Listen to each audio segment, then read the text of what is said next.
Welcome to the Modern Homesteading Podcast. We have allowed ourselves to become so disconnected and ignorant about something that is as intimate as the food that we eat. Be prepared to grow your own for victory. God said, I need somebody strong enough to clear trees and heave bales, yet gentle enough to yean lambs and wean pigs and tend the pink-foamed pullets who will stop his mower for an hour to splint the broken leg of a meadowlark. So God made a farmer. Welcome to the Modern Homesteading Podcast. I'm your host, Harold Thornborough from smalltownhomestead.com, and it's day 10 of our 30 Days of Homesteading Q&A. We've got another great question, another great answer coming to you. This is where I've reached out to some of the best bloggers and podcasters in the homesteading space to answer your questions about homesteading. And today's question is, what are some ways I could introduce my kids to homesteading and help them have a more self-sufficient mindset? I think this is a great question. We as homesteaders, I think we do it. A lot of us do it because we want to make the world a better place. We want to make our own lives better. We really, truly believe that we're homesteading today for a better tomorrow. Well, if we want to be world changers, we can't just worry about what we're doing. We also have to raise up the next generation of homesteaders to make the change in this world. So I think this is a great question. And today, answering today's question is Heather Mattingly from WhatYouDoingMom.com. Heather's going to talk to us about teaching our kids everything from gardening to kitchen and basic household skills, to raising livestock and doing like do-it-yourself repairs around the homestead. So, Heather, what do you have to say about this? Hello, I'm Heather Mattingly from Kentucky. I am also known as What You Doing Mom. There are many ways that you can introduce your kids to homesteading and becoming more self-sufficient. From toddler to teen, there is something for every age group that you can do to help your children become more self-sufficient. The first thing I suggest for all ages is to step away from the screens and get outside. Just being outside, you can enjoy the nature around you and appreciate what all it has to offer. Go on hikes, build a fort, make mud pies. Just go outside and play. While you're out there, you can grow a garden. Even if you have small children, they can help with gardening. My boys are 3 and 4 years old. As a stay-at-home mom, they are with me 24/7. My boys were in the garden with me before they could stand. They love helping me water and pick the produce that they help grow. I have noticed that if my boys help me grow and harvest the veggies, they are more likely to try these new fruits and veggies on their dinner plate. Even as children grow older, they can help with planting, weeding, composting, seed saving, and maintaining a garden. That is when they can really understand the benefits of growing your own food. If you don't have room for an outdoor garden, try looking into container gardening. There are many types of veggie and fruit plants that do well in containers. If children learn how to grow their own food, the next step would be cooking and preserving their harvest.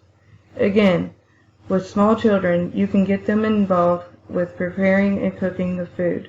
Smaller children can help by stirring, pouring, and mixing baked goods. As they get older, they can help chop, measure, and prepare their meals.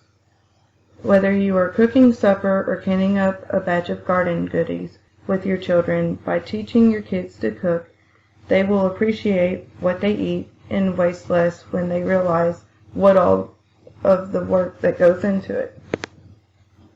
Another way to have your children become more self-sufficient is by giving them chores. By putting responsibility on their shoulders at a young age, it will help them stand on their own 2 feet when they are grown. Small children can help with cleaning up their play and mealtime messes. They can also help with drying dishes, gathering dirty laundry, and dusting furniture. Older children can help vacuum, mop, do dishes, and put away laundry. They may fuss and complain about it, but being self-sufficient, you gotta know how to clean up after yourself and others. Which brings me to my next way of having your children become more self-sufficient. It is learning how to care for animals. Whether it is a goldfish or a cow, having your child learn how to care for something other than than themselves is a great way to teach your child compassion, responsibility, and respect. My children have always grown up with animals. We have a cat, a dog, chickens, goats, rabbits, and an emu. They help feed and water our critters each day. They also love to help collect eggs and round up our free-ranging chickens and goats each night. My boys have watched new chicks come into this world and experienced unexpected loss of an animal. By doing so, it gives them a deeper understanding of how life can end and begin in just an instant, and it gives them an overall respect for life itself. You can also teach your child a skill or a trade, such as sewing, woodworking, carpentry, hunting, fishing, mechanics, soap making, and other types of crafts. By involving your child in these real-world activities and skills, they can learn the pride of finishing, the frustration of failing, and obtain skills that are soon to be forgotten. Last but not least, to have your children become more self-sufficient is they need to learn how to fix things. You know how the old saying goes, if it ain't broke, don't fix it. Well, nowadays, if it's broke, just throw it away, or buy a new one. Or just pay somebody else to fix it. Whether it's gluing together a broken toy or helping out with a home improvement project, teaching your child how to fix a broken toy or something around the house will help them appreciate the value of things.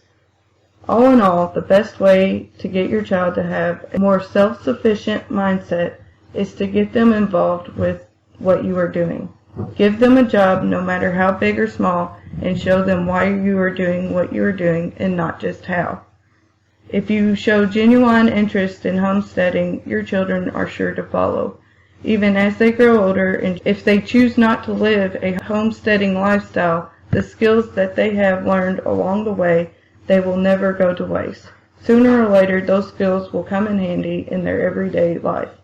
I would like to thank Harold from the Small Town Homestead for inviting me here on the Modern Homesteading Podcast. You can find me, Heather Mattingly, on my blog at www.whatyoudooinmom.com. You can also follow me under What You Doin' Mom on Facebook, Twitter, Pinterest, and Google. Thanks. Hey, that's some great stuff from Heather. Thank you for that, Heather. I encourage you to go check out her site, whatyoudooinmom.com, and also, seriously, go check out her Facebook group. It's called Blogging About Homesteading, Gardening, and Homemaking, and it's a great homesteading group. It's got thousands of members and very active site, a very active Facebook group. So go be a part of that if you have any interest in homesteading, which obviously you do if you're listening to this. So you need to be a part of that group. And Heather is absolutely right. I think that we just have to get our kids involved. And, you know, making it fun for them is important. I think it's great when you can do that. It's not everything. I think just getting them involved in doing chores. You know, there's things that I did when I was a kid that I didn't like at the time, but I look back on them now and I appreciate the fact that I know how to do them. And matter of fact, some of those things I love to do. You know, I'll go out for hours at times and pull weeds out of a garden. And when I was a kid, that was like the worst thing to me in the world. And now it's kind of like therapy for me. You know, I'll go out there and just sit, grab a chair and pull it up next to a raised bed or something and just pluck a few weeds out and just relax. You know, and our kids are going to learn things that they're going to do later in life, and they're really going to appreciate knowing how to do those things. So great stuff. Let's continue to raise up this next generation of homesteaders. Let's be world changers, and let's teach our children how to love homesteading. If you want to check out the show notes for this episode, go to smalltownhomestead.com/children homesteading. All one word, children homesteading. Check back with us in a couple days. We'll have another great question and answer for you. And until then, happy homesteading. Thanks for listening.